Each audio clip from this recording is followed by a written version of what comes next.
dan qaf. Kaf dan qaf. Misalkan in kuntum, in itu ke kaf nanti inku. Kenapa jauh? Karena nun dengan keluarnya huruf, nunnya di ujung lidah, sementara kafnya berada di pangkal lidah sebelum lak-lakan. Itu kaf, cirinya dikeluarkan udaranya, ada namanya hamas. Jelas? Ya, maka ketika ini inka, anka. Kalau qaf, dia beda lagi. Posisinya ada di halqi. Ya kan? Dan dia sifatnya sifat tebal. Kenapa? Karena dia hurufnya huruf isti'la. Huruf isti'la itu apa? Huruf yang ketika mengucapkan itu, udara ini mengangkat lidahnya. Makanya seperti isti'la. Karena isti'la, jadi dia tebal, mufakham. Maka dibacanya mengko, bukan mengko. Sehingga ikhfa itu beda. Udah ya? Jauh udah, dekat sudah. Sisanya sedang. Teorinya, ikhfa teorinya, bunyinya di nun, lidah kita sudah ke huruf berikutnya, maka akan berbeda. Contoh ketemu dengan jim. Tadi kita dengarkan ada anjaina. Bunyinya gimana? Bukan anjaina, tapi anja. Sudah persiapan di tengah lidah karena jim posisinya di syajriyah, di lidah. Jelas. Misalkan ketemu sin, minsya. Ketemu sin, minsa. Ketemu do, anzo. Ya. Ketemu zai, unzi. Jadi beda-beda. Kalau dipukul rata dengan ang semua, itu keliru semua. Ngerti Bu? Nah, kira-kira begitu. Antara ikhfa, aqrab, ab'ad dan awsat. Terus nanti dengungannya ada dengungan tam, ada dengungan naqis, ada dengungan sempurna, ada dengungan tidak sempurna. Itu hukum ikhfa. Lanjut Bu. Oke. Ada yang disebut dengan waqaf ittirori. Ada waqaf ikhtiyari. Nah, sekarang saya fokus di waqaf ittirori. Waqaf ittirori itu apa? Waqaf ittirori itu berhenti kehabisan nafas. Ya, maka dalam posisi ini mau berhenti di mana saja boleh. Tapi nanti ibtidaknya, mengulangnya itu harus benar. Jelas ya? Nah, sekarang kalau kita mau wakafnya mau berhenti nih, berarti atas keinginan kita itu namanya wakaf ikhtiyari. Disengaja artinya. Pilihan kita mau berhenti di mana. Nah, tadi ada yang diulang, ada yang tidak. Apa standarnya? Standarisasinya adalah kesempurnaan makna dan kesempurnaan kalimat. Nah, terus kalau itu ya harus paham. Makanya harus belajar Makanya kalau di Quran itu kan ada orang kita bacanya apa? Sholah ya. Ada kan gitu kan? Sholah gitu kan? Itu sebenarnya bukan sholah dibacanya, tapi sili. Ada nggak? Saya nggak pegang Quran. Ada nggak? Mana? Nah, kayak gini nih. Ini kan kalau ini tili dibacanya, kalau orang dibacanya kola. Ya, yang sili mana yang sili? yang tanda kecil itu ya? Iya. Tanda yang mana? Ini nih yang kayak gini-gini. Tanda kecil itu. Ya, ini kan kili, kalau kili itu berhenti. Ya. Bukan sholat, sili.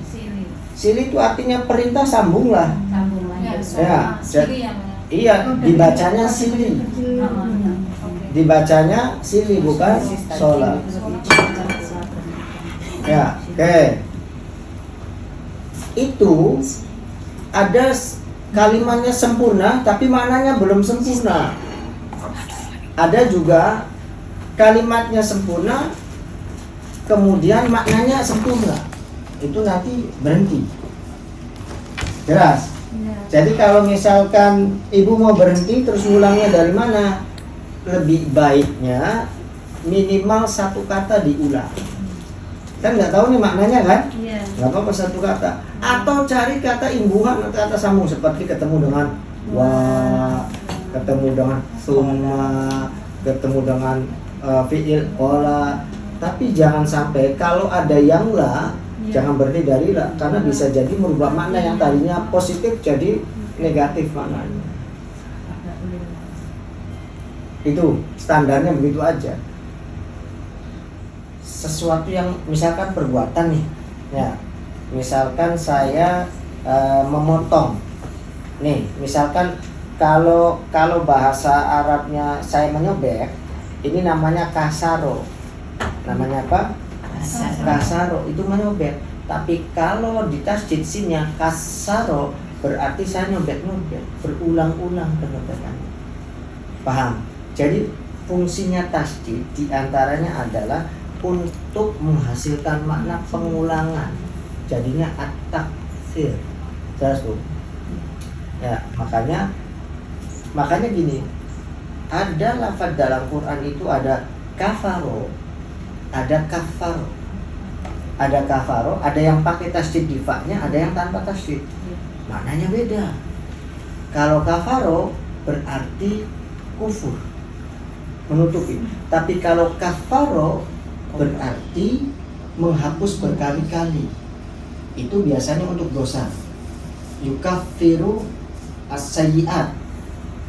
Kafaro itu kan dari kata cover kalau bahasa Inggrisnya. Cover itu apa? Saya ini pakai baju saya ini adalah cover. Buku atau misalkan nih, penghapusan dosa itu bisa menggunakan kafaro, bisa menggunakan gofaro. Apa bedanya? Kalau kafaro ini ada tulisan nggak? Saya tip iya, biasanya dengan amal soleh. Misalkan habis berbuat dosa, kemudian dia sedekah. Dosanya 10, habis itu berbuat kebaikan 10 juga. Impas toh. Iya. Ini ya masih ada nggak tulisannya? Masih. Ini kafaro. Masih cuma ditutup. Nah, makanya pakai ini kafaro itu cover. Jadi kafaro itu kan kita dengar orang-orang kafir gitu. Itu bukan orang-orang yang mengingkari, tapi orang-orang yang menutupi kebenaran. Karena apa? Ada kesombongan yang lebih besar. Dan saya ceritakan kenapa menggunakan kata kafaro. Tapi kalau gofaro ada tulisan terus saya hapus. Ada bekasnya nggak? Nah, itu namanya gofaro. Jelas.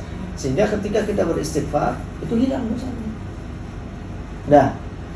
Misalkan habis berbuat dosa 10, terus kita astagfirullah, taubat, 10 ini hilang. Lalu dengan istighfar itu ditambahin lagi 10. Jadi yang tadinya ada dosa justru malah berbalik menjadi kebaikan. Kenapa kafir itu diterjemahkan di kita adalah orang-orang yang mengingkari, padahal yang namanya mengingkari bahasa Arabnya itu ankaro yunkiru. Ingkar bahasa Arabnya, munkar tuh. Ya. Kenapa disebutnya orang-orang kafir itu dari kata kafaro? Karena begini. Ngerti kan? Nanti dijelaskan saja. Kita kembali kepada keluarganya Nabi Ibrahim. Mix lah biar nggak Ya. ngantuk mereka. Kasihan. Mau keluar berarti. Nabi Ibrahim ini kan lama tidak punya anak dengan Siti Sarah. Kemudian Siti Sarah tuh punya pelayan namanya Siti Hajar dari Afrika. Hasil tangkapan perang kerajaannya. Jadi anak raja sebenarnya. Ratu itu. Ya, Siti Hajar itu. Tapi nasibnya yang nggak bagus karena kalah dalam peperangan, akhirnya jadi pelayannya Siti Sarah. Slave. Nah, Siti Hajar ini diberikan kepada Nabi Ibrahim. Punyalah anak dari Siti Hajar, namanya Tidak begitu lama dari Siti Sarah punya anak namanya Ishak. Jelas. Oke. Dari Ishak lahir Nabi. Dari Ishak. Ya. Nabi Ibrahim, Nabi Ishak, dari Ishak Nabi Yakub. Ya. Yakub itu kalau bahasa Ibraninya itu Israel. Isra itu dari kata dari kata manusia atau hamba, ilnya itu adalah Tuhan. Jadi kalau di bahasa Arab kan Israel itu Abdullah asli. Ya. Atau Israel juga julukan. Julukan apa? Ketika Nabi Yakub atau Nabi Israel ini ya kehilangan Nabi Yusuf, dia mencari di malam hari. Nah, perjalanan di malam hari ini namanya Isra. Ya, Isra kan? Oh iya. Kemudian Ismail, ya, kenapa disebut Isma? Dengarkan wahai hamba Allah? Ya karena beliau memanggil-manggil terus setiap malam sampai nangis Nabi Yakub itu. Nah, Nabi Yakub ini punya anak. Dari sekian ibu totalnya 12. Salah satu dari 12 ini terlahir sebagai nabi, namanya Yusuf. Jelas ya Bu ya? Nah, inilah cikal bakal asbato umama, cikal bakal sekte keturunan yang 12 sekte itu, yang 12 keturunan dari Bani Israel. Bani itu anak keturunan, Israel itu ya jelas. Keturunan. Nah, para nabi itu terlahirnya banyaknya dari Bani Israel. Sejelas ya, dari Siti Sarah. Sekarang kembali lagi ke Siti Hajar. Tadi Siti Hajar punya anak namanya siapa? Ismail. Dari Ismail panjang sekali perjalanan, kan disimpannya di Mekah. Nggak ada tuh yang jadi nabi. Ujungnya ada Nabi Muhammad. Nah, dalam kitabnya orang-orang Yahudi atau orang-orang Bani Israel ahli kitab ini, bahwa mereka tertulis akan datang seorang nabi. Harapan mereka nabi itu dari kalangan mereka. Makanya kenapa di Madinah itu banyak Yahudi, karena ada ramalan seperti itu. Pindah ke Madinah. Ternyata di Madinah pada malam itu mereka melihat satu bintang yang selamanya hanya sekali dia akan terbit ketika kelahiran Nabi yang terjawabkan. Wah, nggak ada waktu. Nah, bahasa Inggris yang setelah itu Ya, nah.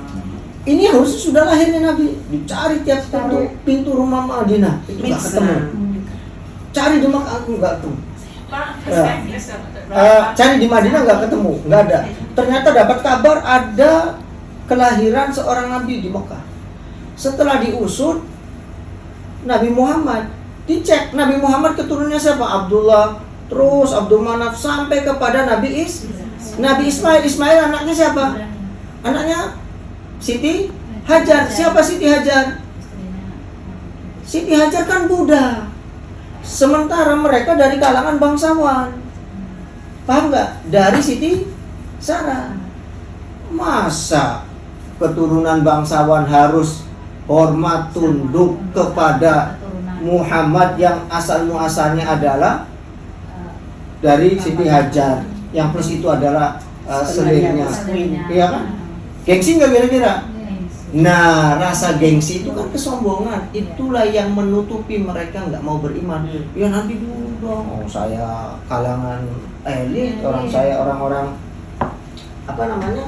Saya dari kalangan konglomerat, atau saya dari keturunan apa? Istilahnya bangsawan. Masa saya harus tunduk kepada nanti dulu. Nah, kesombongan itulah yang menutupi imannya mereka, maka disebut kafir. Ingkar nggak mereka? Enggak mengingkari.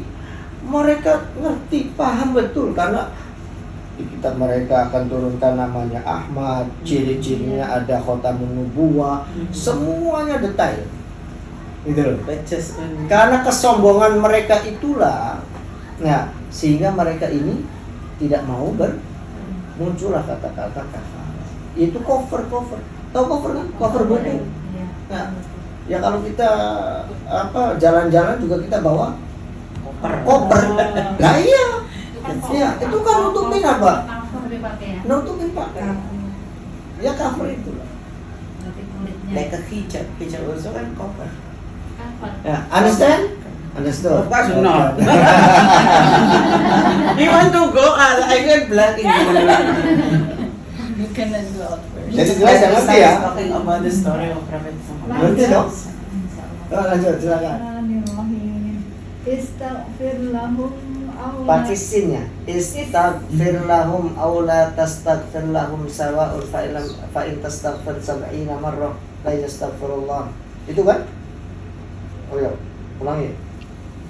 Istaghfir lahum aw la tastaghfir lahum in tastaghfir lahum sabai, bukan sabi. Sabai artinya 70 kali. Sabaina marrotan falayaghfirallahu lahum dzalika bi annahum kafaru billahi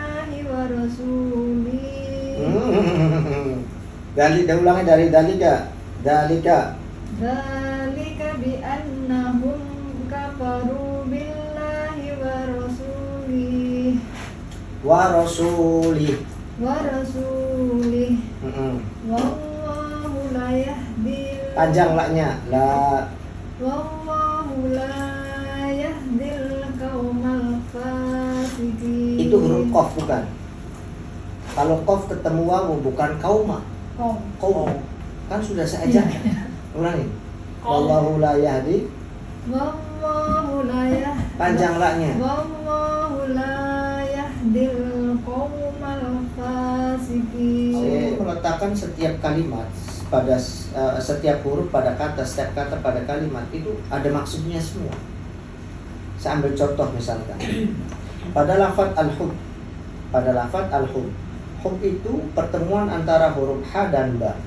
Huruf ha-nya itu terbuka, ba-nya itu tertutup dari segi cara pengucapannya. Maknanya apa? Hub itu kan cinta maknanya. Ya toh? Iya. Kenapa menggunakan kata hub? Coba rasakan ketika kita mengucapkan hub, itu satu ada keringat. Kedua, diawali dengan membuka mulut. Kemudian ditutup dengan huruf ba. Artinya apa? Ya, cinta itu berawal dari membuka diri kita lalu menutup, tidak akan ada menerima lagi. Itu namanya hub. Nah, karena sudah tertutup, maka godaan, nasihat, pesan apapun tidak masuk karena hub. Kok pakai bahasa cinta? Loh, ini bahas kata. Bahasa kata. Bahas kata. Seperti contoh yang lain. Misalkan ada khotama. Khotama kita tahu itu khatam ya. Khatam. Ternyata khotam ini dipakai. Jam berapa, Bu? 7:05 maghrib. Khotam ini dipakai juga untuk stempel, dipakai juga untuk cincin.